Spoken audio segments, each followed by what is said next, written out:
Hello students, कैसे हैं आप। मैं प्रतीक पुरोहित स्वागत करता हूं आप सभी का आपके अपनी नई सीरीज खबर जंक्शन में। जैसा कि हमने आपसे वादा किया था कि हफ्ते में 3 दिन सोमवार, बुधवार और शुक्रवार हम मिलेंगे इसी चैनल आरएस उत्कर्ष पर एक नए राज्य स्तरीय, राष्ट्रीय या अंतर्राष्ट्रीय मुद्दे पर चर्चा करने के लिए। तो मौजूद हूं मैं आपके सामने और जैसा कि आप अपनी स्क्रीन पर मेरे पीछे देख सकते हैं, आज का हमारा मुद्दा है आईपीएल ऑक्शन। जी हां, हमने देखा है कि कल ही आईपीएल का जो ऑक्शन है वो हुआ है। अब एज ए स्टूडेंट, एक विद्यार्थी के तौर पर और एक सामान्य नागरिक के तौर पर हमारे मन में कई सारे क्वेश्चंस, कई सारे डाउट्स रहते हैं। और एग्जाम के पॉइंट ऑफ व्यू से बात की जाए तो जब हम आरएस जैसे एग्जाम के इंटरव्यू देने पहुंचते हैं तो हॉबी पूछी जाती है, और हॉबी में यानी कि अभिरुचि में हम में से काफी सारे स्टूडेंट्स क्रिकेट खेलना, क्रिकेट देखना भी लिख देते हैं। तो वहां पे कभी कभार इस प्रकार के प्रश्न पूछ लिए जाते हैं। तो आईपीएल ऑक्शन आखिरकार है क्या? तो उसके लिए हमें सबसे पहले समझना होगा आईपीएल क्या है। तो IPL Indian Premier League T20 format में इंडिया का एक टूर्नामेंट है जो कि अब इंटरनेशनल लेवल पे दुनिया का सबसे वैल्यूएबल क्रिकेट टूर्नामेंट बन चुका है। आईपीएल की शुरुआत 2007 T20 विश्व कप के बाद 2008 में की गई थी और इसमें प्लेयर्स को खरीदकर अपनी टीम्स बनाने के लिए एक इनोवेटिव तरीका जो है वो अपनाया गया और उसी तरीके को कहा गया IPL player auction. IPL player auction जो है वो एक अंतरराष्ट्रीय मंच है, एक इंटरनेशनल आप बोल सकते हैं प्लेटफॉर्म है। एक ऐसा प्लेटफॉर्म है जहां पे जो आईपीएल की फ्रेंचाइजीज हैं, जो आईपीएल की टीम्स हैं, वो एक मंच पर आती हैं, खिलाड़ियों की बोली लगती है और वो उसी के साथ अपनी टीम बनाते हैं, यानी कि अपनी टीम का निर्माण करते हैं। आईपीएल ऑक्शन आप देख सकते हैं कि कल ही एक आईपीएल का ऑक्शन संपन्न हुआ है और उसके बारे में हर न्यूज़पेपर में, चाहे वो नेशनल न्यूज़पेपर हो, इंटरनेशनल न्यूज़पेपर हो, कोई ना कोई तरीके से उस पर चर्चा की गई है। अब हमारे सामने प्रश्न आता है कि आईपीएल ऑक्शन आखिरकार किस प्रकार से होता है, आईपीएल ऑक्शन के रूल्स क्या है, नियम क्या है। तो बीसीसीआई जो कि आईपीएल ऑक्शंस की कंट्रोलिंग बॉडी है, जो टाटा आईपीएल जो भी जिस नाम से जाना जा रहा है, उसको कंडक्ट करवाती है, उसका आयोजन करवाती है। उसने आईपीएल के ऑक्शन के कुछ नियम, कायदे, कानून बना रखे हैं और उन्हीं नियमों के दायरे में रहते हुए टीम्स को, जो फ्रेंचाइजीज हैं, उन्हें अपनी टीम्स को बिल्ड करना होता है, यानी कि अपनी टीम बनानी होती है। अब सबसे पहला नियम जो है वो नंबर ऑफ प्लेयर्स, यानी कि खिलाड़ियों की संख्या पर जो है वो लागू है। और अभी जो लेटेस्ट ये नियम जो है ये वक्त के हिसाब से बदलते रहते हैं, क्योंकि हम सभी को पता है टाइम के साथ जो है वो आपको रूल्स चेंज करने पड़ते हैं। तो अभी जो वर्तमान नियम है वो ये ऐसा है कि हर फ्रेंचाइजी को न्यूनतम 18 प्लेयर्स अपनी टीम में रखने होंगे और अधिकतम 25 प्लेयर्स अपनी टीम में रखने होंगे, यानी कि 18 से 25 खिलाड़ी किसी एक आईपीएल की फ्रेंचाइजी टीम में हो सकते हैं। वर्तमान में अगर हम बात करें तो आईपीएल में कुछ जो है वो 10 फ्रेंचाइजी टीम्स हैं और अधिकतम खिलाड़ी अगर 25 हैं तो हम बोल सकते हैं कि कुल मिला के आईपीएल में जितने प्लेयर खरीदे और बेचे जाएंगे वो कितने होंगे, 250 प्लेयर होंगे और कम से कम खिलाड़ी 180 होंगे। अब यहां पर क्या होता है कि जो फ्रेंचाइजी ऑनर्स हैं, यानी कि जो टीम ऑनर्स हैं, वो क्या करते हैं, इस तरीके से सबको मंच दिया जाता है, वो यहां पे बैठते हैं। जो 10 टीम है, हर टीम में सामान्यतः 5 से 6 लोग एक साथ बैठते हैं ऑक्शन के रूम में। ऑक्शन का मतलब होता है बोली लगना। और सामान्यतः हर टीम में 5 से 6 सदस्य बैठते हैं। टीम का हेड कोच होता है, टीम के मालिक यानी कि टीम के ऑनर्स होते हैं और कुछ एक्सपर्ट्स जो हैं टीम के वो साथ में बैठते हैं। सामने की तरफ जो स्टेज है उस पे एक व्यक्ति होता है जिसको ऑक्शनर या बोली कर्ता कहा जाता है। ये जो है एक पूरा का पूरा प्लेयर्स की लिस्ट बनी हुई होती है और उसमें खिलाड़ियों को अलग अलग ग्रुप्स में रखा जाता है। एक ग्रुप में बैट्समैन हो गए, एक ग्रुप में बॉलर्स हो गए, एक ग्रुप में ऑलराउंडर्स हो गए, एक में विकेट कीपर्स हो गए। इस तरीके से ग्रुप बने हुए होते हैं। जो बोली करता है वो एक एक करके जो है वो एक तरीके से लॉटरी सिस्टम है, बिना देखे जो है वो नाम निकालते हैं। जिस प्लेयर का नाम आता है सामने बैठी जो टीम्स हैं, जो फ्रेंचाइजी के मालिक हैं, वो उनकी बोली लगाते हैं। अब कितने पैसे देंगे इसके ऊपर भी नियम बना हुआ है कि एक ऑक्शन में अभी वर्तमान में एक टीम को 120 करोड़ रुपए खर्च करने होंगे अधिकतम। 120 करोड़ से ज्यादा रुपए अपनी पूरी टीम बनाने में कोई भी फ्रेंचाइजी टीम जो है वो खर्च नहीं कर सकती है। अब आप 120 करोड़ में आपको कम से कम 18 प्लेयर लेने हैं और आपको अधिक से अधिक 25 खिलाड़ी लेने हैं। अब जो प्लेयर्स हैं उनकी भी ग्रुपिंग्स हुई हुई होती है। कुछ प्लेयर्स होते हैं जो कैप्ड प्लेयर्स होते हैं, कैप्ड यानी कि जिन्होंने अंतरराष्ट्रीय क्रिकेट खेल रखा हो। अब वो इंडिया के भी हो सकते हैं और वो विदेश के भी हो सकते हैं। कुछ प्लेयर्स हैं जो अनकैप्ड प्लेयर्स कहलाते हैं। अनकैप्ड मतलब जिन्होंने अंतरराष्ट्रीय क्रिकेट अभी तक नहीं खेला हो। वो भी भारतीय हो सकते हैं और विदेशी हो सकते हैं। और उसके अलावा कुछ एसोसिएट नेशंस हो गए जो अभी क्रिकेट में आए हों लेकिन इतना नाम नहीं बनाया हो, उनके प्लेयर्स भी हो सकते हैं। टीमें बोली लगाती है और उसके अनुसार जो है अपनी अपनी टीम को बिल्ड करने की यानी कि बनाने की कोशिश करते हैं। आईपीएल के ऑक्शन में यह भी नियम है कि किसी एक फ्रेंचाइजी टीम में ज्यादा से ज्यादा 8 विदेशी खिलाड़ी ही हो सकते हैं। और यह नियम बनाया गया है ताकि भारतीय खिलाड़ियों को प्रोत्साहन मिले, डोमेस्टिक प्लेयर्स जो भारत के हैं उनको एंकरेजमेंट मिले, उनको ज्यादा से ज्यादा अपनी प्रतिभा, अपना टैलेंट दिखाने का मौका मिले। क्योंकि अल्टीमेटली आईपीएल एक बेस्ट एग्जांपल है मेड इन इंडिया का। भारत आज की तारीख में क्रिकेट जगत में 60 से 70% जो राजस्व है, जो रेवेन्यू है, वो इंडिया से आ रहा है और उसमें एक बहुत बड़ा कंट्रीब्यूशन आईपीएल का है, देश के लोगों का है, जनता का है, दर्शकों का है जो क्रिकेट देखते हैं। इसलिए 8 से ज्यादा फॉरेन प्लेयर्स नहीं आ सकते। अब आप इसमें देखेंगे कि एक कार्ड खेला जाता है ऑक्शन में, बोली में जिसे कहा जाता है आरटीएम। आरटीएम का मतलब है राइट टू रिटेन कार्ड।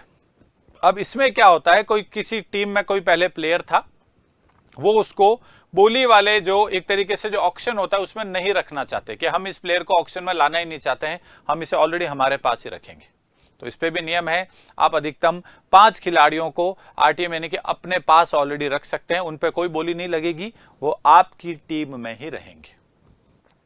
कुछ प्लेयर्स वेलफेयर के लिए यानी कि खिलाड़ियों के भलाई के लिए, कल्याण के लिए, विकास के लिए, देश में स्पोर्ट्स आगे बढ़े, क्रिकेट आगे बढ़े, इसलिए एक और आईपीएल के ऑक्शन में नया नियम लागू हुआ है। और वो नियम ये कहता है कि अगर कोई विदेशी प्लेयर बहुत ज्यादा रेट पे बिक रहा है तो उसको अधिकतम 18 करोड़ रुपए ही मिलेंगे। 18 करोड़ से ज्यादा में अगर कोई फॉरेन प्लेयर किसी फ्रेंचाइजी टीम ने खरीद लिया, उदाहरण के तौर पर कोई प्लेयर मान लीजिए 25 करोड़ में ऑक्शन में बिका, विदेशी प्लेयर, भारत का नहीं, तो उसे 18 करोड़ आईएनआर यानी कि इंडियन नेशनल रुपी ही सैलरी मिलेगी। बाकी का जो 7 करोड़ है वो बीसीसीआई ने एक अलग से फंड बनाया है, कोष बनाया है, जिसे कहा जाता है प्लेयर्स वेलफेयर फंड।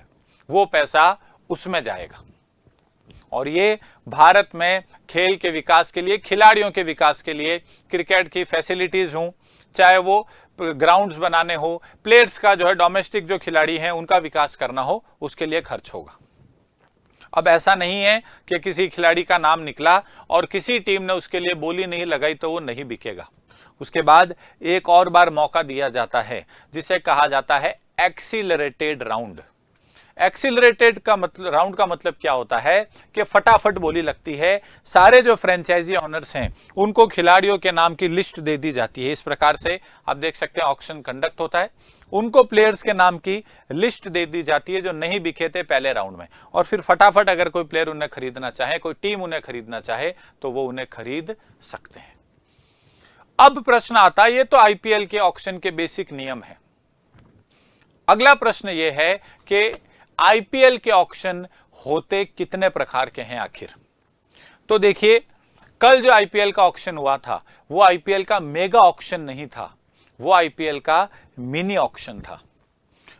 आईपीएल के दो ऑक्शंस होते हैं, एक कहलाता है मेगा ऑक्शन और एक कहलाता है मिनी ऑक्शन। जो मेगा ऑक्शन है, जैसा कि नाम से पता चल रहा है, वो बहुत बड़े लेवल पे आयोजित होता है और वो सामान्यतः हर 3 से 4 वर्षों में कंडक्ट किया जाता है। उसका उद्देश्य क्या है? उसका उद्देश्य है कि आईपीएल में 3-4 साल के बाद जो टीमें कमजोर रह गई हों उन्हें वापस से अपनी टीम बनाने का, टीम बिल्ड करने का मौका दिया जाए, या फिर अगर किन्हीं टीम्स को बड़े लेवल पे अपने प्लेयर्स चेंज करने हो तो उन्हें मौका मिले। आईपीएल में अगर कोई नई टीम आ गई हो, जैसे जब आईपीएल शुरू हुआ था तब उसमें 8 टीम्स थी, आज आईपीएल में 10 टीम्स हैं, तो जो नई टीमें आएंगी, जो नई फ्रेंचाइजी ऑनर्स आएंगे, वो अपनी टीम कैसे बनाएंगे अगर सारे अच्छे प्लेयर्स ऑलरेडी दूसरी टीम्स में जा चुके हैं तो इसलिए हर 3 से 4 साल बाद सामान्यतः एक बड़े लेवल का ऑक्शन कंडक्ट किया जाता है जिसे कहा जाता है मेगा ऑक्शन। लेकिन टीम्स को, फ्रेंचाइजीज को हर साल छोटे मोटे चेंजेस अपनी टीम में करने पड़ते हैं, या आप देखेंगे कोई प्लेयर उनको 1-2 इधर उधर करना हो, किसी टीम में बैट्समैन की कमी हो, किसी में गेंदबाज की कमी हो, तो वो 1-2 प्लेयर्स खरीदना बेचना चाहें, उसके लिए हर साल आयोजित किया जाता है मिनी ऑक्शन। और कल जो ऑक्शन हुआ था आईपीएल का, वो कौन सा ऑक्शन था? वो मिनी ऑक्शन था, वो मेगा ऑक्शन नहीं था। अगला प्रश्न हमारे सामने आता है कि आईपीएल में प्लेयर्स जो अभी तक खरीदे और बेचे गए हैं उनमें से कौन से सबसे महंगे प्लेयर बिके हैं और कौन से प्लेयर्स जो हैं वो भारत के सबसे महंगे हैं, कौन से विदेशी खिलाड़ी सबसे महंगे हैं। सबसे पहली चीज ध्यान रखिएगा, प्लेयर, अगर मान लीजिए उदाहरण के तौर पर कोई प्लेयर है, जैसा कि आप मेरे पीछे देख सकते हैं, ये प्लेयर फेमस प्लेयर है ऋषभ पंत। ऋषभ पंत जो है, इनकी बोली लगी थी 27 करोड़ तक बोली गई थी। अब ये जो बोली है, ये जो 27 करोड़ है, ये इस प्लेयर की सैलरी होगी, और ये सैलरी इनको देगा कौन? ये सैलरी इनको देगा जिस टीम ने, जिस फ्रेंचाइजी ने इनको खरीदा है वो, बदले में ये उस फ्रेंचाइजी के लिए खेलेंगे। तो अभी तक 2018 से 2025 तक जितने भी आईपीएल हुए हैं, आईपीएल के सीजन्स हुए हैं, उन सभी सीजन्स को मिला के जो आईपीएल के सबसे महंगे खिलाड़ी बिके हैं आज की तारीख में, वो ऋषभ पंत हैं। अब चाहे वो भारतीय खिलाड़ियों की बात हो और चाहे वो विदेशी खिलाड़ियों की बात हो, ऋषभ पंत आज की तारीख तक आईपीएल के सबसे महंगे बिकने वाले प्लेयर रहे हैं। और ये लखनऊ टीम से खेलते हैं, लखनऊ सुपर जायंट्स, और लखनऊ सुपर जायंट्स ने इन्हें 27 करोड़ में पिछले वर्ष ही खरीदा है। सेकंड हाईएस्ट प्लेयर की बात की जाए तो आप देख सकते हैं श्रेयस अय्यर। श्रेयस अय्यर जो कि कोलकाता नाइट राइडर्स में थे, इनकी कैप्टेंसी में कोलकाता नाइट राइडर्स आईपीएल भी जीती थी, लेकिन फिर भी ये ऑक्शन में आए, मेगा ऑक्शन में आए, और इन्हें जो है वो पंजाब की टीम ने, पंजाब सुपर किंग्स ने इन्हें खरीदा। ये आईपीएल में बिकने वाले भारत के दूसरे सबसे महंगे प्लेयर हैं। विदेशी खिलाड़ियों की बात की जाए तो ऑस्ट्रेलिया के फास्ट बॉलर मिशेल स्टार्क, ये सबसे महंगे फॉरेन प्लेयर्स में से एक हैं। और कल ही मिनी ऑक्शन में आप देख सकते हैं, और आईपीएल के इतिहास में तीसरे सबसे महंगे बिकने वाले खिलाड़ी हैं ऑस्ट्रेलिया के कैमरून ग्रीन। अब सुनिएगा, कैमरून ग्रीन जो हैं, ये आईपीएल के इतिहास के तीसरे सबसे महंगे बिकने वाले खिलाड़ी हैं ऋषभ पंत, श्रेयस अय्यर के बाद। लेकिन अगर हम केवल विदेशी खिलाड़ियों की बात करें, फॉरेन प्लेयर्स की बात करें तो कैमरून ग्रीन सबसे महंगे विदेशी खिलाड़ी हैं आईपीएल में बिकने वाले। अब जैसा कि मैंने आपको पीछे एक नियम बताया था कि कैमरून ग्रीन को कोलकाता नाइट राइडर्स, जिसके ऑनर शाहरुख खान और जूही चावला हैं, कोलकाता नाइट राइडर्स ने इन्हें खरीदा है 25.2 करोड़ में, यानी कि 25 करोड़ 20 लाख में। लेकिन क्योंकि ये विदेशी प्लेयर हैं तो इनको ये पूरा पैसा नहीं मिलेगा, इनकी अधिकतम सैलरी 18 करोड़ ही रहेगी। शेष 7 करोड़ 20 लाख रुपए जो हैं वो बीसीसीआई ने जो प्लेयर्स वेलफेयर फंड, जो खिलाड़ी कल्याण कोष बना रखा है, उसमें जाएगा। ये नियम केवल फॉरेन प्लेयर्स पर ही लागू है। तो एक बार फिर से आईपीएल ने और बीसीसीआई ने बताया कि कैसे मेड इन इंडिया प्रोडक्ट जो है वो भारत के विकास की जो प्रक्रिया है, जो डेवलपमेंटल प्रोसेस है इंडिया का, उसमें बहुत बड़ी भूमिका निभाता है। तो एक लिमिट सेट कर दी और उसके बाद जो एक्स्ट्रा पैसा है वो खिलाड़ियों के कल्याण के लिए पैसा यूज में आएगा। तो ये सिस्टम है आईपीएल के ऑक्शन का। ऑक्शन मेगा और मिनी दो प्रकार के होते हैं। कितनी समय अवधि में होते हैं, ऑक्शन के नियम क्या है और अल्टीमेटली आईपीएल के ऑक्शन में होता क्या है, इसे हमने समझने का प्रयास किया। अब एक अंतिम प्रश्न और हमारे मन में आता है कि आईपीएल में जैसे ऑक्शन का सिस्टम है, ऑक्शन का मतलब बोली लगने का जो सिस्टम है, क्या वो दुनिया में या भारत में और कोई गेम्स में, अन्य किसी स्पोर्ट में, खेल में होता है? तो एक चीज ध्यान रखिएगा, आईपीएल के जैसे ये जैसे मेंस आईपीएल है, इसी प्रकार का बोली का सिस्टम, ऑक्शन का सिस्टम बीसीसीआई ने वुमेन्स आईपीएल में भी लागू कर रखा है। तो WPL जिसे कहते हैं वुमेन प्रीमियर लीग, उसके अंदर भी ये वाला सिस्टम फॉलो होता है। इंडिया में बाकी के जो गेम्स हैं, चाहे वो प्रो कबड्डी लीग हो, चाहे वो इंडियन फुटबॉल लीग हो, वहां पे भी इस तरीके का, एग्जैक्ट ऐसा नहीं लेकिन इस तरीके का सिस्टम आपको देखने को मिलेगा, जिसमें एक ओपन ऑक्शन होता है, खुली बोली लगाई जाती है खिलाड़ियों की। ये जो ओपन ऑक्शन है, ये जो खुली बोली वाली प्रक्रिया है, ये एक पारदर्शी प्रक्रिया है, एक ट्रांसपेरेंट प्रोसेस है और इसलिए इसे बाकी प्रोसेस, बाकी प्रक्रियाओं की तुलना में ज्यादा बेहतर माना जाता है। हर टीम को यहां पे मौका मिल रहा है ओपनली, और क्योंकि सबका पैसा फिक्स कर रखा है कि अभी 120 करोड़ है, तो किसी टीम को कोई दूसरी टीम के मुकाबले बेवजह का फायदा या नुकसान भी नहीं मिलता है। लेकिन कुछ गेम्स हैं, जैसे आप देखेंगे, चाहे अमेरिकन फुटबॉल हो, चाहे इस तरीके के बास्केटबॉल वाले गेम्स हो, यहां पे भी एक टाइप का ऑक्शन सिस्टम चलता है बोली, लेकिन वो आईपीएल से अलग है। यहां पे प्लेयर्स ड्राफ्ट सिस्टम चलता है। सरल भाषा में समझाने की कोशिश करता हूं। मान लीजिए बास्केटबॉल का एक चैंपियनशिप हुई और उस चैंपियनशिप में कोई टीम लास्ट नंबर पे रही, यानी कि उसका सबसे खराब परफॉर्मेंस रहा। अब अगले वर्ष खिलाड़ियों का जब ड्राफ्ट होगा तो उसमें क्या होता है, तो उसमें जो टीम सबसे लास्ट में रही उसे सबसे पहला मौका मिलता है अपनी पसंद के खिलाड़ी को चुनने का, ताकि वो एक मजबूत टीम बना सके। फिर से बता रहा हूं, मान लीजिए ये बास्केटबॉल के गेम में कोई टीम एक्स है जो अंतिम स्थान पर रही। अब अगले साल जब वापिस से आईपीएल जैसी बोली वैसे यहां पे जो लगेगा, जो ऑक्शन होगा, उसमें इन गेम्स में क्या होता है, जो सबसे लास्ट रही टीम उसको पहला मौका मिलता है और वो अपनी पसंद के प्लेयर को चूज करता है। तो इसमें ओपन बोली नहीं लगती है, सारे टीम्स वाले बोली नहीं लगाते हैं इन गेम्स में। लेकिन आईपीएल अलग है, आईपीएल में ओपन ऑक्शन है और ओपन ऑक्शन के तहत अपनी टीम बनाने के लिए आपको कई सारी स्ट्रेटेजी, कई सारी रणनीति, योजनाएं, प्लानिंग वगैरह करनी पड़ती है और उसके बाद ही आप आईपीएल में एक मजबूत टीम बना सकते हैं। तो ये था मुद्दा जो कि एक इंपॉर्टेंट बर्निंग टॉपिक है, अभी न्यूज में चल रहा है कि किस प्रकार आईपीएल का ऑक्शन कंडक्ट होता है, आईपीएल के ऑक्शन के प्रकार क्या हैं, इसके नियम क्या हैं, खिलाड़ी कौन से सबसे महंगे बिके और क्या आईपीएल के जैसा ऑक्शन सिस्टम और किसी खेल में होता है या नहीं होता है।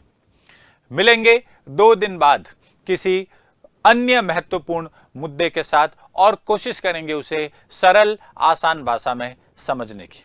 तब तक के लिए धन्यवाद, थैंक यू आप सभी का।